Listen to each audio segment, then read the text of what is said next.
Order! Order! You are an incorrigible delinquent at times. Behave yourself, man!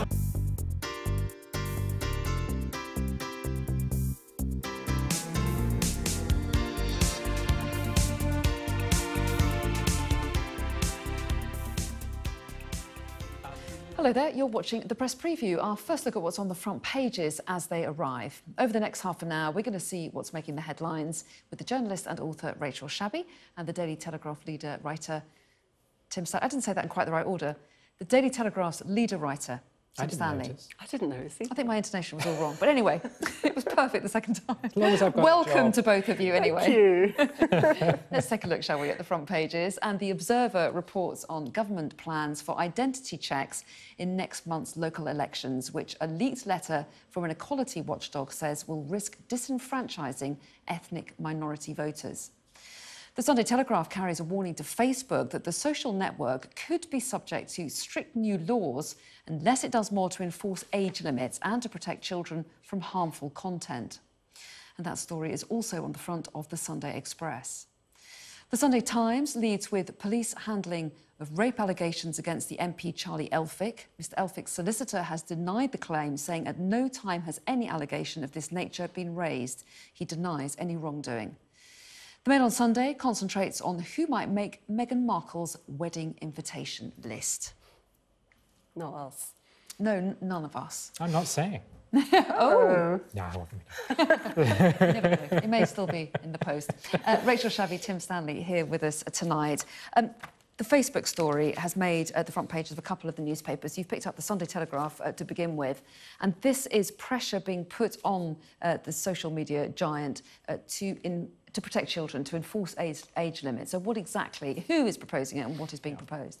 Government is worried about the impact of using these websites on children and young people, and it says that its goal is to ensure there's proper verification of age, possibly even time limits, things like that. Jeremy Hunt, Health Secretary, 6 months ago started a consultation with the social media giants. He says they've had plenty of time to act, but he says there has not been enough action from Facebook, and he now says you've got a week to get things in order, or else we're going to hit you with legislation. There's also talk about Dame Sally Davies, the Chief Medical Officer, undertaking a review of the impact of technology on children's health and considering the evidence on what is a healthy screen time. For a long time now, effectively, social media has been unregulated. It feels as though a point has been reached. Governments are saying if the social media giants don't properly regulate themselves, then the state is going to have to step in and do it for them. And do you think one of the issues has been that these technology companies have been racing ahead of any kind of regulation that's trying to catch up all the time? Do you think that it is time that the rules and the law and regulations do catch up with these social media sites? I'm not sure if it's that, or it's just that, you know, these social media companies have created systems that are damaging in ways that actually were written into the system. I mean, when we had a few months ago lots of Facebook and other social media execs talking about, you know, creating systems that were deliberately addictive, right? This whole system of creating likes and shares is addictive in itself. And that's where the concern comes in when it comes to young people, because you know, they're not necessarily equipped to deal with that, and it might have a much more damaging impact on their mental health. And of course, we don't know because it's all new, and this is the first generation to have grown up with social media. So when we are looking at, you know, the age limit of Facebook at the moment, you have to be 13, but I think it's fair to suppose that children under 13 are on Facebook, right? And what impact is it having on them? We don't know. Yeah. Well, that's right. So presumably age verification is one of the things that's mentioned here to try to make sure that at least that limit is stuck to. But what else can they do in terms of, because some of the issues that they talk about are trying to curtail cyberbullying, which is obviously one issue that could severely impact a child's mental health. I mean, what can Facebook do about that kind of thing? I've absolutely no idea. That's well beyond my expertise, I'm afraid. But what I will say, to expand on what Rachel said, because you're absolutely right, this is addictive, and it's designed to be addictive because social media is based upon action and reward. You do something, you get a reward for it, so you keep on doing it because you want more of the rewards. It's very similar to taking drugs or drinking or anything like that. And in the same way that the state regulates certain forms of physical drugs like alcohol and cigarettes. So we say that you can only have so much or what age you are allowed to access those things. So it's inevitably going to start doing the same things for things that have impacts upon not just physical health, but mental health too. Because of course the government is increasingly talking about mental health of the nation and making sure that action is taken to help it. So that's what's happening. That's what's happening. They are catching up with the reality that social media is not only addictive, but actually designed to be. And therefore, by its very nature, it demands some form of regulation. And let's take a look quickly, shall we, at the Sunday Express's take on this as well. And they have it on their front page, and there is a little bit more detail inside as well on page 2 about this crackdown. So do we get more detail within that article about what we might expect to see change? A little bit. There's a little bit more detail about Mr. Hunt's concerns around the issue and what he would like to see happen. So, as we were saying before, he wants to see some kind of age verification with social media, although I'm not really sure how exactly that would be implemented. And he's also saying that he wants to provide parents with guidance in the same way that we're provided with health guidance over, you know, eat 5 a day, eat fruit and veg. He wants to see something like that happen. But I think, again, that we're going to need more research into that before perhaps the government is able to provide that guidance. And I think it should come in that way. I'm not necessarily sure that regulation and government control of social media is the way to go, but definitely more information and more guidance around these issues can't be a bad thing. And just to add, there's a distinction between censorship and regulation, and I'm absolutely not talking about the former, saying what people use it for or how they use it. It just seems to me that whenever there's a technological innovation, there's always a space between the invention and when people realise they can do something to regulate it. There's always a period with every technological change which people say, you can't control this, there's nothing you can do about this, and very quickly you realise you have to, and there are ways of doing it. And that's what's happening with this. For instance, we don't allow kids to walk into cinemas where films that are rated 18. So why on earth would you do that for something which, if they can prove it, has an impact upon the child's mental health? And of course, there are plenty of examples of inappropriate material within those social media sites that children might be able to have access to where they signed up. But critically, again, it's not just about the question of what they're looking at, it's the way in which they use it and how often they use it. So again, I'm not in favour necessarily of saying what you can and cannot share on social media. It's about access to it and that being age appropriate. OK, let's move on to a story that you spotted on the front of the Sunday Times. It's actually at the bottom of the Sunday Times, and this is all to do with Brexit. So explain to us what it is. The headline is PM may surrender over customs union on the front of the Sunday Times. We're reaching a crunch point when it comes to the EU negotiations. The EU has always had 3 objections. One, the issue of how much money we pay as part of the divorce bill. Second, future rights for EU citizens. And the third is Northern Ireland. And the Northern Ireland issue is linked to the customs union. At the same time, the Lords last week voted against the government's EU withdrawal bill on the issue of the customs union. This is the big question we've got to face as a country. Do we want to stay in it or do we want to get out of it? Problem is, the government has already said, long said, we have to leave the customs union. Why? Because they argue that actually if you were to stay within it, it'd be the worst of both worlds. Yes, you remain within the customs union, therefore you have free movement of goods, but you would have no say over EU regulation, plus you wouldn't be able to sign new trade deals with the rest of the world. So the government has always said, we are out of the customs union. Problem is, the EU is saying, what about Northern Ireland then? We don't want to have a hard border with Ireland. The only way we can avoid that is if they stay in the customs union. So the point is that this story here in the Times is we've all been speculating, what's the government thinking? What's it going to do? And will the pro-Brexit ministers like Michael Gove and Boris Johnson say to Theresa May, you must leave the customs union and walk away from the table? Well, according to this story in the Times, Number 10 has war-gamed this scenario and has come to the conclusion that Boris Johnson and Michael Gove wouldn't quit, and the Prime Minister is more likely to say to the EU, OK, we give in, we'll stay in the customs union. And does that fit with the numbers, as it because clearly there are some Conservatives who feel that they don't want to stick with Theresa May's policy of quitting the customs union, and there are other politicians, the Labour as well, that may vote against their party line as well. How do the numbers stack up? Does it look like Theresa May would find this a tough one to push through? I'm not sure that she would, actually, when you look at the whole of Parliament. And actually, when they wargamed this, this piece is saying that their officials predicted that Gove and Davis would accept the outcome, while only Boris Johnson and Liam Fox would quit over it. Right. And if you're Theresa May, you might look at that and go, well, I could probably wear that, right? Because could she survive, given that she's wedded herself so firmly to that particular line? Look, I mean, it's increasingly becoming more and more clear that there is no constituency for the kind of let's leave the customs union that she is suggesting. The Labour Party has already committed to a customs union of some kind.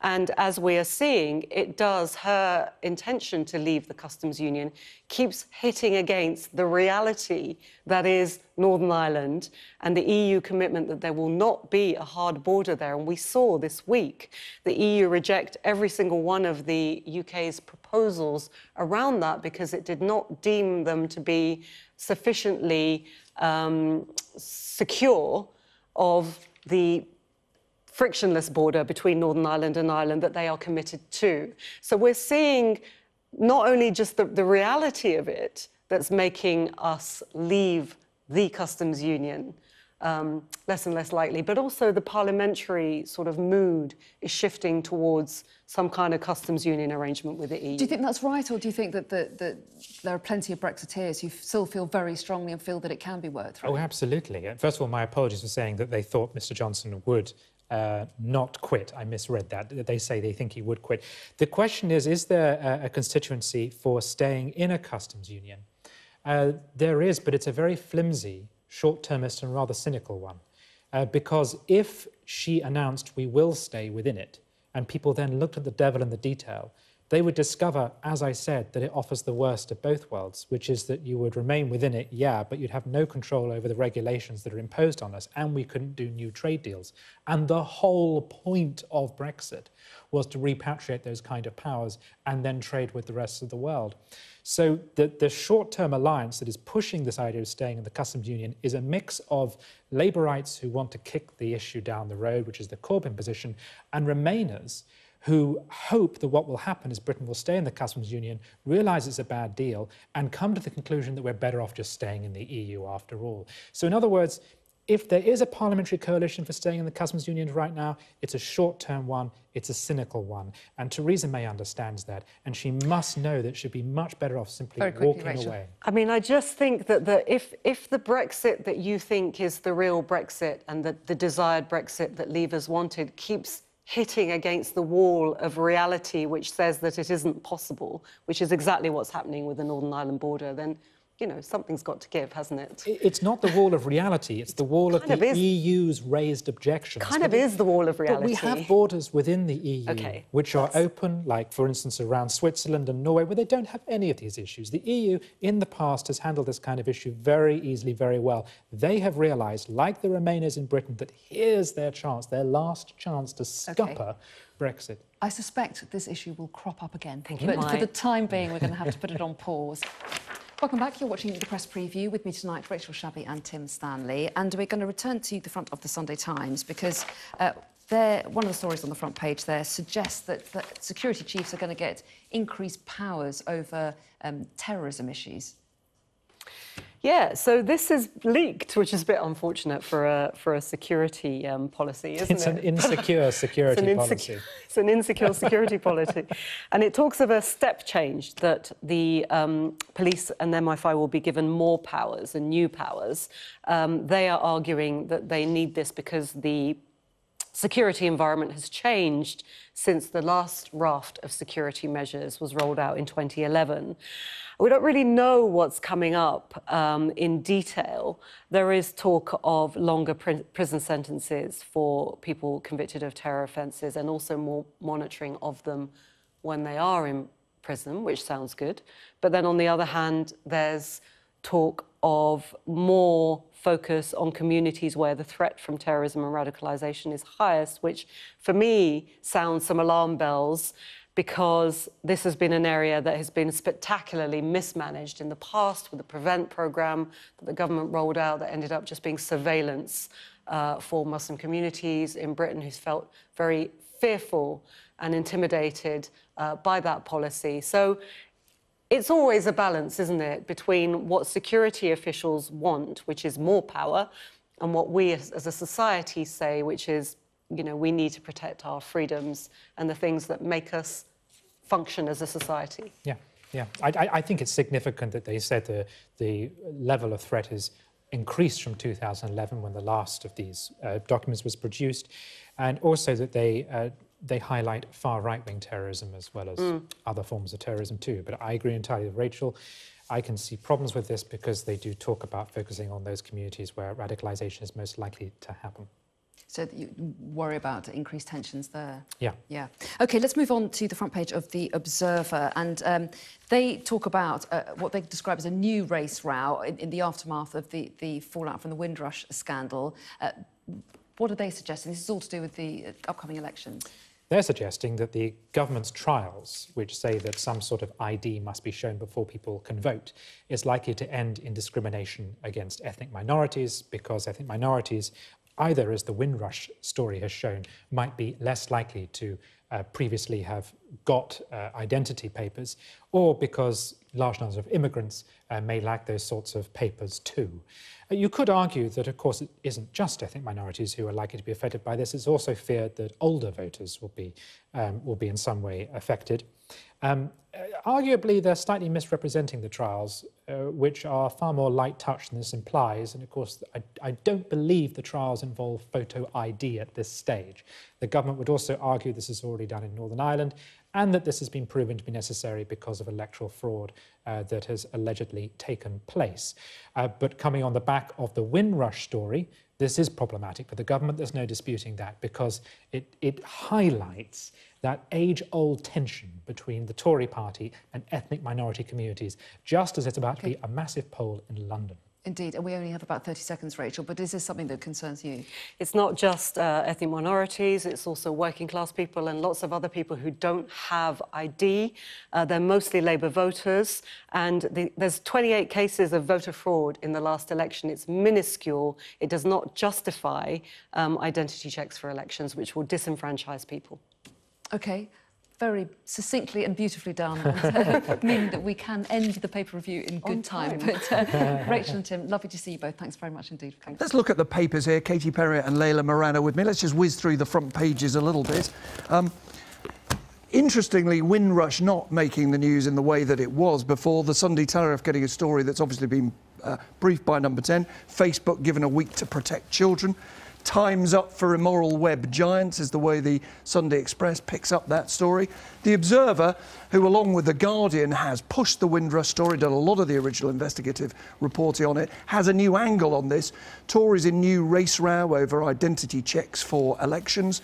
Many of the papers, particularly the tabloids, go for royals on the front page. The Mail on Sunday is one. Meghan wedding snub to uncles. She's inevitably invited the wrong people. The Sunday Times got a variety of stories on it. A leak about security chiefs getting greater powers to fight terror, and also one that may make them a little bit nervous. We'll talk about it in a second. PM may surrender over customs union. So, Katie and Layla, Katie, first of all, remembering back to your days in that bunker in 10 Downing Street, how much relief would there be when they look at this set of front pages and think, not much on Windrush?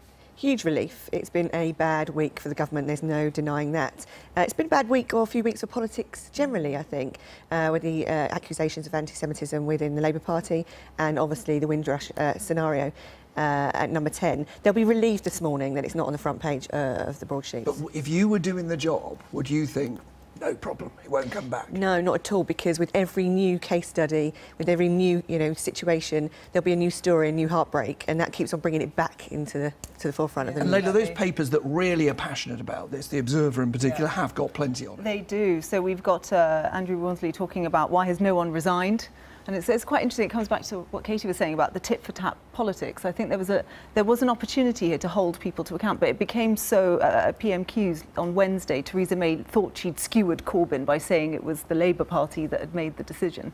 Well, actually, all that ended up doing was distracting from the fact that there were some real issues here, and maybe in the past people would have resigned. I think the tit-for-tat's actually making that harder. It's an interesting piece, isn't it? He's saying, in a way, people have resigned for things that are much more trivial and have affected people much less. Exactly, and it's been a particularly bad week, I think, for Amber Rudd, who, at first, I think, had come out a little bit on the front foot on this. But as each revelation, we've got this immigration official for fear of deportation. Well, Katie, tell us more about that inside the Sunday Times. Absolutely. Inside the Sunday Times, there is, as I said, another case study. The more that they come out, the more that we understand what people have been going through. There's a gentleman, I think his name's Adrian Bovell, who actually worked in the removal centre, immigration removal centre at Dover, who himself feared he would be deported even though he'd lived in the UK since 1967. His colleagues found it funny at first, but he said, well, I was always working with one eye over my shoulders and they could come at any time. Because they might not have the right papers. Exactly, absolutely. It is sure. And on the front page of the Observer, there's been an attempt to move it on to another issue. Exactly. So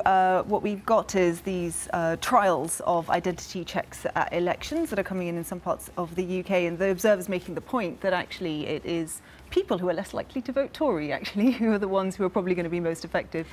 My view on this is, this is such a tiny issue, and we need to encourage people to vote. We shouldn't be deterring them from vote. There's tiny, tiny numbers of people that this affects. And so why are we bringing in a draconian system like this? It doesn't make sense. Just to be clear, this is me. You would have to have ID at the moment. You can just turn up. You don't even have to take that little electoral card with your number on, You've got your address. Yeah, you don't have to do that. And actually, that's critical for everyone who's voting this weekend. In the local elections coming up. You don't need ID in most places.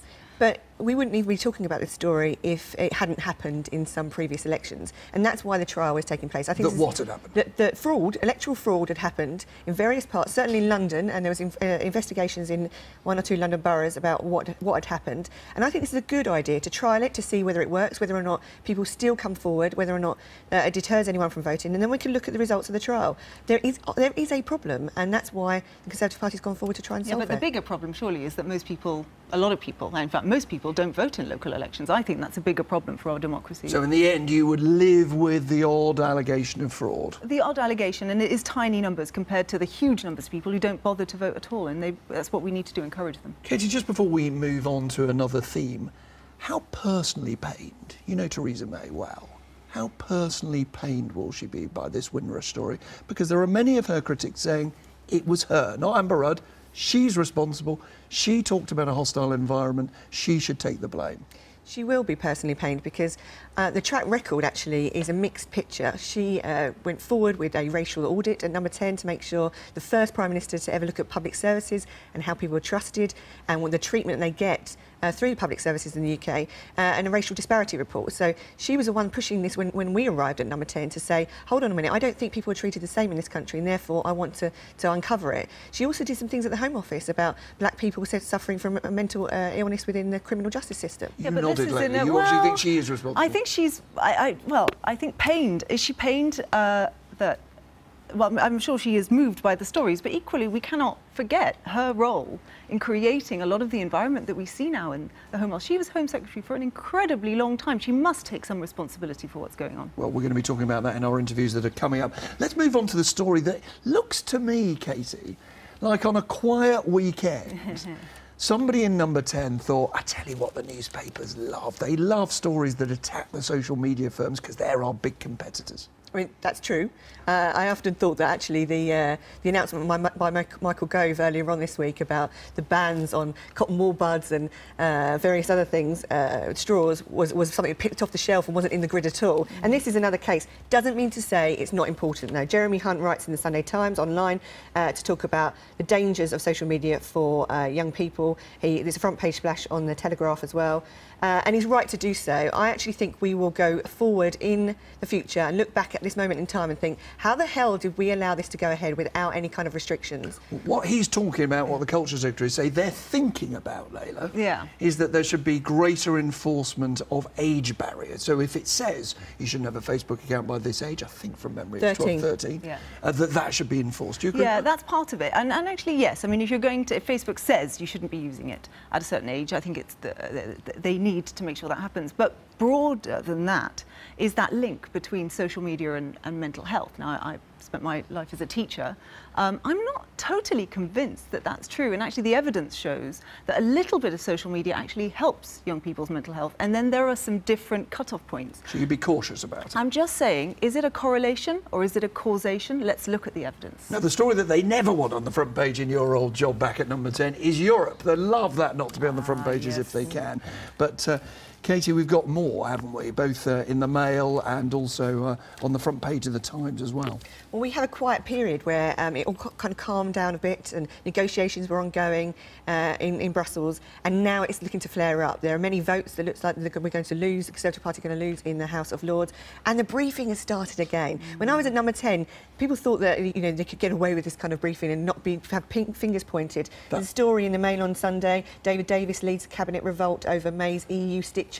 They're accusing Theresa May of basically going soft on the customs union. Front page again. Also, PM May surrender over customs union. That's in the Sunday Times. In the Sunday Times. And this is, of course, off the back of a massive defeat that they've had in the Lords. What I can say is behind the scenes in Westminster, people are talking. They're talking a lot about this issue. It's a part of the intractable issue of the Northern Irish border, which actually is, I think, where the issues are sort of culminating. And it's spurring for the Remainers a call again for the people's vote, because no one is now happy, and let's put it to the people. The story essentially is that's where we'll end up. That the government may say they don't want a customs union, but that's not what Parliament wants, it's not what the EU want. Is that your instinct? Yeah, quite possibly. I mean, the point is that Theresa May has to get this through Parliament, whatever the end deal looks like. And I think that's where it's going to come unstuck. Let's spare a thought for the marathon runners. We're going to hear about the weather in a while. Boy, it was hot. I think there's 22 or 23 MPs running this year. But there is a story also in one of the papers today, I think it's the Mail on Sunday. There's a gentleman here, I think his name is Gary Taylor, and he is the first man to run without a drink. So he's going to do the whole marathon in this temperature without a drink, because he's tube-fed, and he's talking about raising money and incredible challenge for him as a cancer victim. Such and an inspiration. Absolutely incredible. Yeah. The great thing is I went last year and just shouted. They've all got their names on the shirts, and you just shout anybody's name. You go to Westminster just before the end, and you can just see they just get that little bit of extra. One day I endeavour. One day. Last very brief thought, Layla, which is if they did get their water from something handed out of the Commonwealth. Indeed. So Commonwealth Summit gifts, very thematic. They were given a reusable water bottle. Sounds great. Very, very on theme right now. But it was made in China. Come on, guys. Surely we could have found someone in the Commonwealth to make it. Other than that, the PR for the Commonwealth Summit went perfectly, didn't it, Katie? Oh, yeah, like a dream. Katie, Layla, thank you very much indeed for your time. Thanks, that's enough from the papers. Now, it's a toss-up which of him or her had the worst week. He sat on the front bench as a succession of Labour MPs accused him, in effect, of not doing enough to cut out the cancer of anti-Semitism from their party, while she suffered the humiliation of hosting a Commonwealth Government Heads Conference amidst heartbreaking reports that children of the Windrush generation of migrants who rebuilt Britain after the war are being brutally and unfairly treated as illegal immigrants. He, however, got a prize after she interceded with those same Commonwealth government leaders to persuade them that Charles should be their next titular head. Thank goodness for Mummy, eh, Allegra, Screeny? Amen to that, Robert. Now, this morning there is no one theme coming across from the papers. The most important political story is on the front of the Sunday Times, and it's pretty small. Here we have it, just there. This idea that last week the Lords voted to keep us in the customs union. That vote is now coming to the House of Commons, and it looks like MPs will vote in the same way. The Sunday Times is saying the Prime Minister may just let this vote happen. Downing Street is supposed to be relaxed, believing that the vote is not binding. spring, though, of course, Brexiteers are worried that she's softening Brexit. But Downing Street in general could be forgiven for being quite relaxed after the year they've had, because have a look back at this. This is, this time last year they called an election, didn't they? Why did they call it? Because of that blue line. She was doing so incredibly well, net positive, who could believe it? And then she called the election, and the fortunes of her and the red line, Jeremy Corbyn, they change and her fortunes plummet. She has that terrible conference speech, doesn't she, where she coughs and she splutters and the letters fall off. Winter not much better, NHS winter crisis where the government doesn't appear to get in control. But then this spring, she has had a slightly better time. Her handling of the Salisbury poisoning looks pretty good, and she's not yet net positive again, but the blue line here shows her back on top of Jeremy Corbyn, and she is only at -14. Now, she's had a pretty bad 10 days. Her Home Secretary, Amber Rudd's handling of Windrush has not gone down particularly well at all. And here this morning, something quite unusual is Emily Thornberry saying that Amber Rudd should resign. Robert. Well, delighted to be joined by Owen, Vera and James. As I say, our coalition of carb lovers. James, I want to start with you. You were Immigration Minister as that now rather controversial 2016 Immigration Act was being steered through the Commons. Were you not warned, or were you not aware about the impact that this legislation could have on the ability of these Windrush generation, the children of the Windrush generation, to secure permanent citizenship rights here? I think the first thing to say is this is an appalling situation that people with a full right to be in this country have not been able to exercise the things that you and I would be able to do, and that needs to change. That's why the Home Secretary's right to have gripped this, to set up this task force, for an apology rightfully to be made. I think my recollection of that... Bob Kerslake says that there were officials warning people like you that this could happen. I think my reflection of the time is that actually we put together a panel of experts bringing together the equality sector, homelessness charities, the local authorities, to help support work around this and actually make changes to the way in which some of these things were done, actually looking at the ways in which things were pulled together. And so it was actually listening carefully to the information that we were being given, but clearly things have gone wrong here. Are you horrified by what's happened? I am horrified to hear some of the stories that people have related. It's heartbreaking to hear the situation that so many people have got into. And it is right that we fix this quickly, which I think it is appropriate now to have said that, yes, we'll deal with these issues in 2 weeks, to set up this specialist team to grip this, to ensure that people who have made such a huge contribution to this country can ensure that any issues that they're actually now facing are properly dealt with. I mean, we will come back to this later. Just one final quick question. I mean, when you started to see these stories emerging, actually over the last few weeks, about vulnerable people losing their jobs, not getting access to health, did you feel personally culpable? Well, I certainly think it's right that the government has apologised. I repeat that apology today. I certainly would not have in any way wanted to see these situations happening. No one would, because it is about illegal immigration. I think that's the important point, that I think the policies to deal with illegal immigration, to take steps and action to deal with people who aren't entitled to things. But that is not the Windrush generation. They are people who have contributed fully and firmly, and we need to deal with this. Owen, do you think Labour's position on this is not as strong in a moral sense as it might be, given that you abstained when it came to the legislation rather than voting against? Yeah, I think that's a reasonable thing to say. My view is that this is, I don't blame individual ministers, although I think it does speak to a general trend for ministers not to take responsibility that was evident under the last Labour government on occasion too. But I think this is about a culture and immigration generally, and antipathy to immigration was definitely there in the country, and I think the Tories responded to that with great vigour. And it wasn't just under Cameron, it was prior to that. Under Michael Howard we had dog whistle, anti-immigration, racist policy, I think. And I think that has set into the culture in government, and Labour wasn't strong enough, in my view, in standing against that and speaking up for the liberal, tolerant values of this country. And what ends up eventually happening is you do end up with policies like these that definitely, attack vulnerable people. The same is true of these policies around recipients of welfare payments. The anti-scrounger rhetoric that people responded to in the Tory government, and I think we've got similar scandals happening in the country in respect to people who are having benefits removed from them or to be entitled to support. Vera, you were born in Germany and came here as an adult. Do you think attitudes to migrants in this country in the time that you've been here have become more hostile? Worsened. Actually, absolutely, I believe that. And it is all around language that we create. And if officially we create language of hostile environments, I think that's where the damage lies. We as politicians are responsible for an environment that we create, an atmosphere that we create.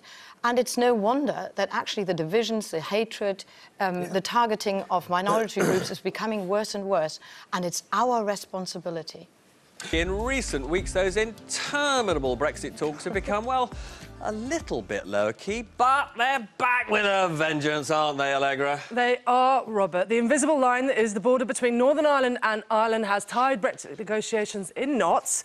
The EU has this week said that Theresa May's solution to it isn't good enough, and so we are back to square one. Well, luckily for all of you at home, today in the studio over there we have not one but two politicians whose mastermind subject is Northern Ireland and that border. So we thought we would resurrect the bad music, the bad puns for Peston on Sunday. So I've got three questions. I've actually got a fourth, actually. Who sells more to who, guys over there and girls? This should be quite easy. We've got the Republic of Ireland to Northern Ireland. Second one is Northern Ireland to the Republic of Ireland, or is it just about equal? Quick, who sells the most? Is it Ireland to the north, north to the Republic? Come on. A. Yeah. So they're saying A. They're saying A. Okay, I say that's B. Good. That's a relief. Is it right? I say B. It is right. It is right. It is right. It is right. Who got it right first? You can keep the job. You were very worried about this quiz, Owen, but you seem to be doing all right. OK, right, the next one is... What's the most traded goods category across the border from the Republic of Ireland to Northern Ireland? Is it A, beverages or drinks, B, meat and fish, or is it C, machinery and electricals? B. You look quite comfortable about this. Yes, B. B. They're saying B. Agricultural products. Unless Okay. Guinness beats it. Can I do this? Can you do yes. it? OK. Yay. Yeah. So who got that one right or did both? I think it was a draw. They all got it. They're doing brilliantly. They're all brilliant. OK, and then the next one. And is this that? Right, OK. So, former ambassador to the EU, Ivan Rogers, is known for his colourful language. This week, he called something a fantasy island unicorn model. What was it? Was it A, regulatory alignment, B, a customs arrangement, or was it C, the idea of using technology on the border to sort the issue I'm out? asking James You're Breckisher to laughing, answer this one. James. Well, I don't agree with him. So. Yeah, right, you don't have to agree with him, but which one was it? I think he was certainly going on about technology and the customs. It was union. He's certainly going on about it. I love that. The Tory plan. Right. So Loving that phrase. So you are right. So we have a fourth question for you, and it is this. In a sentence, what's the solution to the border problem? James. Protect the common travel area, uphold the Good Friday Agreement, and ensure that we have free trade east-west and north-south through a new customs agreement. Long sentence with a lot of commas. Blimey, what's your answer, Owen? Stay in the customs union it. and the single market in think order to there's a guarantee you surprise. can protect the GFA. Vera? Vera's nodding. Stay in the customs union and the single market, and what's the point of leaving the EU? There we If have that's all what you shades do. of opinion represented here today. But this is obviously one of the great issues of the moment. Big row going on in Cabinet over the belief of some members of the Cabinet that the Prime Minister is about to cave and effectively to sign up for something that'll look like continued membership of the customs union. Do you think she is about to cave? No, on this? I don't think she is. I think that she's been very clear that we are leaving the customs union and the single market, that we are seeking to negotiate a new trading arrangement to enable us equally to trade internationally as well. And yes, I know that there's been quite a lot of excitable press commentary around this over the last number of days, but I still think we can agree a deal with the EU. I think that if they want to look practically and engage in the negotiations, that can be achieved. And doing those things that I spoke about ensuring that we have that seamless border between Northern Ireland and the Republic of Ireland, I think you can do that through agreement, and that's what we will seek to focus on.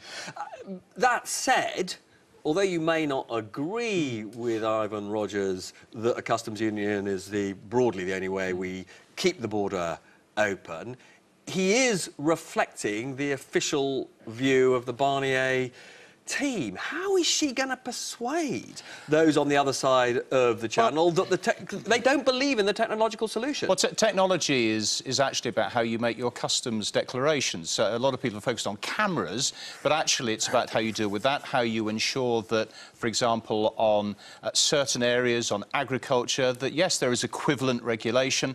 And let's also not forget that for the movement of people, that's about the common travel area that has remained in place since the 1920s. I think the solutions are there, but it requires that willingness to negotiate. I think the concern that I would point to is whether the EU are actually following through on what was agreed in December, which was this approach of dealing with it first through the trading arrangement, secondly through specific proposals, and only then through the alignment approach. And that, I think, is where things need to focus on. Can I just ask, on a related question, and you were sacked for really talking about where, it seems to many of us, Labour policy is heading. I mean, only last week John McDonnell actually repeated something he said on this show, I think on a number of occasions, which is they're keeping open the option of a second or another referendum. That was news to me. And quite a lot of other members. But lots of other members of the shadow cabinet have been saying things that seem quite critical of Joe. Why do you think you were singled out for dismissal? Look, you'll have to ask Jeremy that, but I think I said what most Labour members, what most Labour supporters think, which is that Brexit is not the right choice for our country, that we can see massive costs and complications now associated with it, that Northern Ireland is probably the best example of that, and nobody thought that there was any prospect of us returning to even a risk of conflict in Northern Ireland as a result of Brexit, but that is precisely where we are, because Ivan Rogers is being generous when he says it's unicorns and fantasy politics. Nobody serious, frankly, nobody serious thinks this can be done without staying in not just the customs union, but the single market, because over time, when you get regulatory disalignment between the Republic and the North, we'll end up having to have a border, a hard border, and that will be a disaster, as the Chief Constable and everyone says. I am one of those broadcasters who feels I've got to honour my commitments, and before the break, I'm afraid I did say, Vera, that we would talk about your private member's bill, which is a bill to outlaw a practice called upskirting. Can you tell us a little bit about that? So upskirting is the practice of taking a photo under a woman's skirt. And I want a very simple solution that has actually already is in law in Scotland, that this becomes a specific criminal offence. Currently, but why isn't it? Surely it's illegal in a. I mean, it sounds like an invasion of privacy. It sounds abusive. Why is it not illegal at the moment? It's a vile offence. It's absolutely. I think nobody disagrees that it is something that shouldn't happen. Yeah. But currently, the legislation we have is not sufficient. James, do you think the government should support Vera here? I think Vera makes a compelling case, and I think it's. I know she's got a meeting with the Home Office Minister coming up to talk through how the police are responding to all of this. I hope that will be positive, because, as she says, it's vile. I think it needs to be addressed. Let's have a quick glance at the front of the Sunday papers, shall we? Sunday Telegraph, in fact, leading with our top story today. The government's threat of new laws to stop social media giants turning a blind eye to child mental health. Here's the front of the Star. It has an interview with Stephen Lawrence's brother, who says he still lives in fear of his brother's killers. Scotland Yard coming under fire in the Sunday Times for its handling of rape allegations against a Conservative MP by a former female staff member. Meghan Markle has apparently left close family members off her wedding guest list. That's according to the Mail on Sunday. And The Observer says the Tories face a potential new race row with fears identity checks at upcoming local elections will deter immigrants from voting, something we were discussing with Tobias Elwood not that long ago. Well, as you can see, joining us to discuss some of that, we have the broadcaster and former SNP MP John Nicholson, the Conservative Mayor of Tees Valley, Ben Houchin, and the President of the National Union of Students, Shakira Martin. Lovely to see you all. Very good morning. Shakira, should we go to your story first? Inside the Sunday Times, the Windrush generation sailing into Theresa May's sea of hostility. Totally disgusted. I mean, as a Jamaican heritage, you know, this is really personal to me, not only being a Jamaican from the Jamaican heritage, but many of my students, family and friends, this is something that has been hugely affecting my community, and an apology is just not good enough. You know, the Prime Minister saying around giving definite leave to remain, that is different to being a full-class citizen. And the compensation, there's no conversations about what that looks like, what that means, but the damage is already done, and this is totally not good enough. And no one's resigned. And no one's I mean, that's the crucial thing. Andrew Ronsley's written a piece in The Observer today, just saying in previous generations, folk would have resigned over this, and the Home Secretary's using one superlative after another to express her disgust about her own department, but she hasn't fallen on her sword. But is the Home Secretary, frankly, the appropriate target for people's ire in all of this? I mean, she inherited the Home Office from the Prime Minister, who arguably is the person most responsible for it. But we know from correspondence between the Home Secretary and the Prime Minister that the Home Secretary, Amber Rudd, boasted to the Prime Minister that she would supplant the Prime Minister's targets on immigration. So this has been expressed in the most macho way within the Conservative Party, and we're seeing the terrible fallout.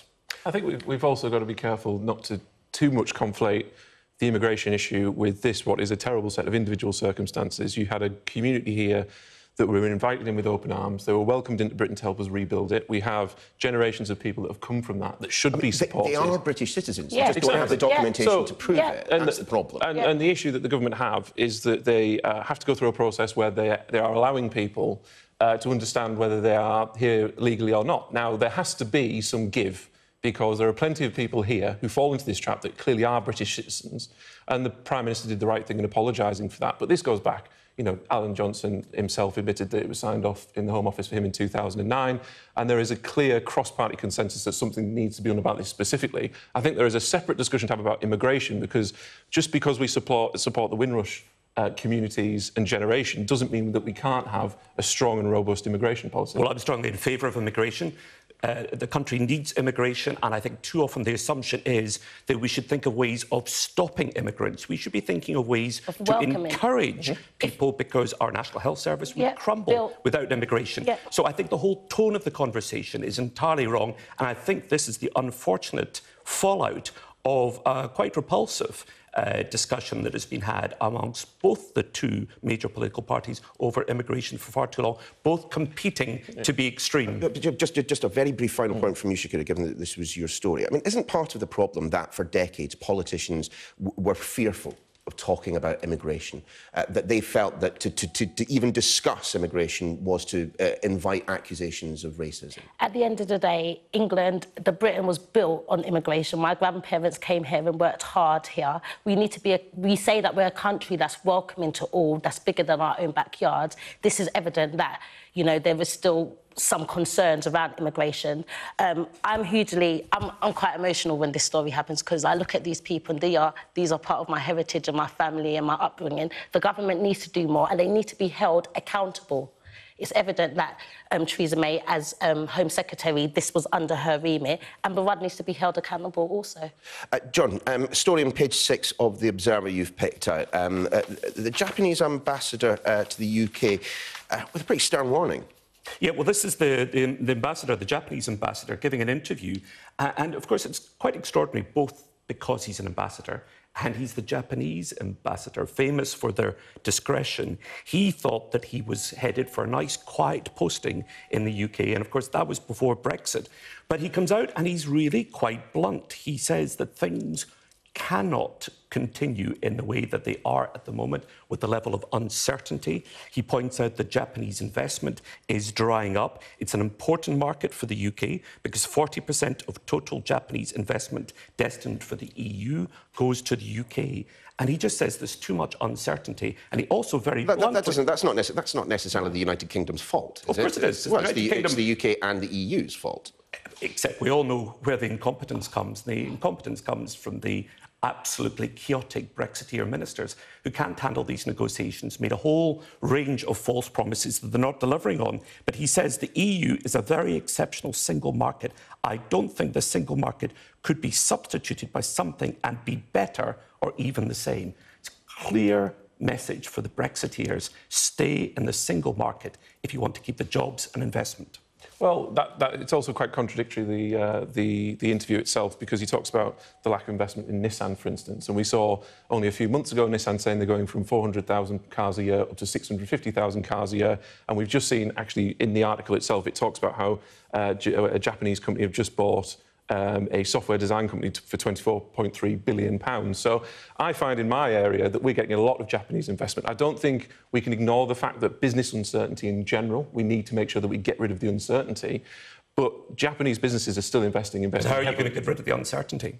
Well, we need clarity over the situation of what we're doing with Brexit. It doesn't help when the Lords go against the people's mandate. It doesn't help when we have people sniping from the sidelines, because it was very clear in the referendum through David Cameron and the Remain campaign that we were leaving the single market and customs union, and that should help us then. It really wasn't. Ruth Davidson, the leader of the Scottish Conservative Party, said we need to stay in the single market. One second, John. Ben, I just want you to bring in your story then on the front of the Sunday Times, that actually we might be about to see a fairly fundamental capitulation from the Prime Minister over the customs union. Yeah, I picked this story because it's quite an interesting one, because there are some vagaries in the actual detail of the story. Some people within the team are doing some wargaming about what Brexit might look like and the customs union and whether we stay in a customs union or not.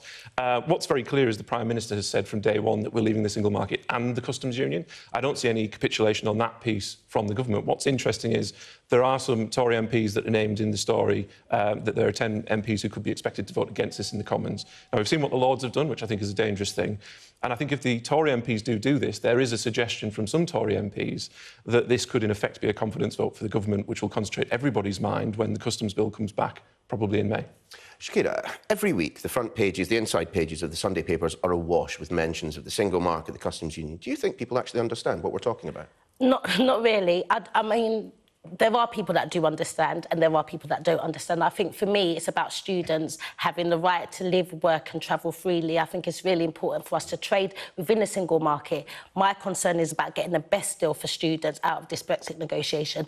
Ultimately, students overwhelmingly didn't vote to leave the European Union, and that's my main concern. Can I just quickly say, though, as well, there's a discrepancy between what London thinks and what the rest of the country thinks. Of course. And, for example, the customs union is a great example where, in my area, we're bidding for a free port post-Brexit, and people get that you have to be outside the customs union, the single market, and not subject to EU state aid rules to do it. And the rest of the country is saying, get on with it and start talking about the opportunities from Brexit, rather than this infighting in London to say, actually, it's all going to be terrible, because that's not what people are seeing in the rest of the country. And you want to free port because you realise belatedly that what Brexit will lead to is export duties followed by import duties, which will be absolutely crippling for your fish canning industry, for example. That's not true, actually, John. So the reason for a free port is it allows you for differential tax rates that you can't currently do in the European Union, so we could reduce corporation tax. Do you know what, guys? It's too early on a Sunday morning, and unfortunately I have 10 seconds left. So before we descend into a debate about the minutiae of Brexit, thanks all very much for coming in. John, Ben, Shakira, lovely to see you.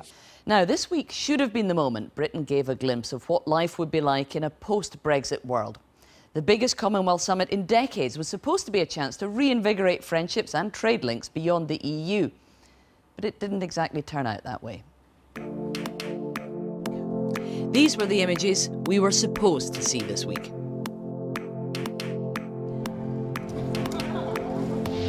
But these were the headlines that dominated. Instead, the week was spent having to apologise for the Windrush immigration fiasco, with Commonwealth-born British citizens threatened with deportation. We are genuinely sorry. I am sorry, and I want to say sorry. The Prime Minister began the week well enough. MPs came back from their 2-week Easter holiday for an epic 7-hour debate about last weekend's airstrikes in Syria. She did face strong criticism from some MPs, but overall, she got round Parliament. Let me be absolutely clear. We have acted because it is in our national interest. Stop bombing Syria! No more war! Theresa May defended her decision not to ask MPs first, but the Labour leader was adamant Parliament must always have its say. This statement serves as a reminder that the Prime Minister is accountable to this Parliament, not to the whims of the US President. But it was the revelations about Windrush that dominated, putting a mighty spanner in the works of what had long been planned as a Commonwealth love-in. The week-long Heads of Government meeting with 53 leaders in London. No amount of royal stardust could disguise public outrage over the treatment of Caribbean migrants and their children who arrived in the UK decades ago and have now been incorrectly identified as illegal immigrants. I'm going back to a country now as a little boy I know nothing about. You know, as far as I know, this is my home. It's just upsetting to think that an ordinary person like me could go through something like that. I'm still going through hell at the moment. This is a day of national shame, and it has come about because of a hostile environment policy that was begun under her Prime Minister. The Prime Minister initially refused to discuss it with representatives from Caribbean nations, but she was forced to U-turn. The Windrush generation helped to build the country that we are today. Also hoping for a U-turn were peers debating the government's flagship EU withdrawal bill. They inflicted a defeat on the government on the issue of staying in the customs union after Brexit. Contents 348, not contents 225, so the contents have it. But the story of the week was Windrush. Attempts by the PM to defuse the row haven't worked, and many questions about the scandal still remain. We'll be discussing the week Labour have had later in the programme, but first let's talk about the government's week with my panel. And I'll come to you first, Kate. We've heard several calls this morning for Amber Rudd to resign from opposition politicians. Of course, there are others who are trying to pin the blame on Theresa May because she was Home Secretary when some of these policies were introduced. Are they both going to survive this, do you think? I think it's been a really, really difficult week for the government, and what Windrush has exposed is quite how big the problem this country and actually the government has when it comes to immigration policy, because of course most people would agree the Windrush generation were never meant to be in this position. They were never meant to be treated this way, and it has been an awful mistake. But actually what's at the heart of this is the way the government has treated immigration and come down very hard on immigration, and it makes it very difficult to deal with personal cases and cases where there are exceptions like Windrush, because if you want to have a very tough immigration policy, it has to be very black and white, and actually people's lives are not black and white, and that's why it's very complicated. Can they survive it? I think it's very difficult. I think they probably both will, actually. I think having got to the end of this week, I can't see either Amber Rudd or the Prime Minister having to resign. But I think what this opens up is a much bigger question about the Home Office and how the Home Office is run, particularly because this didn't just start under Theresa May, it started before that under Labour. Well, we're going to be looking at some of the detail later in the programme of people not from the Windrush generation, but other legal immigrants and how they fare with the Home Office at the moment. But Polly Toynbee, Jeremy Corbyn has said this morning that the Home Office deliberately set an unreachable bar. Now, that is quite an accusation, because what he's saying there is that the Home Office had designed a policy which legal immigrants would fail to prove their status, and that they were deliberately wanting to deport people who had every right to be here. Do you think that's really what they were doing? I think that's certainly true, and I think a great deal more is going to emerge. That what happens is tripwires are put where people don't expect them. People here completely legally for 5 years, for instance, are then entitled to get a permanent residence. They've been getting letters, and this was under Theresa May's in the Home Office, saying you've got to leave. Now, those letters weren't right. What the letters didn't say, unless you appeal within the next week. They didn't know they had to appeal immediately. If they panicked, went to see, waited for a while to get a lawyer, they missed their chance, and then they could be legally sent out of the country, expelled. I mean, things like that have been really unfair, targeted against people who are in no sense illegals. So I think this Windrush question is just going to lift the lid on a whole lot of other people. I mean, people worry about, you know, young men arriving from Calais on the backs of lorries. They are going after people they can find easily because they're legal, because they know where they are, they've got kids in school, they're paying tax, they're paying national insurance. You can find them. They're going after easy targets. Do you agree with that, Ian? No, I don't agree that the policy was deliberate in that sense. I think it's an unintended consequence of a bigger, wider policy story or failure. I don't believe that civil servants in the Home Office or ministers, any that I can think of, would have designed this to try and force Windrush citizens, and they're not illegal migrants, they're citizens, fully entitled to be here. I don't think that happened deliberately, but I think David Lammy is absolutely right. I think it's a shameful episode for Britain. I think the damage for the Conservatives will be really quite enduring and long-lasting. I think a lot of people won't necessarily have taken in all of the detail, but that essential story that somehow, through bureaucratic ineptitude and oversight, we allowed a situation in this country where British citizens have been treated in this way is absolutely appalling.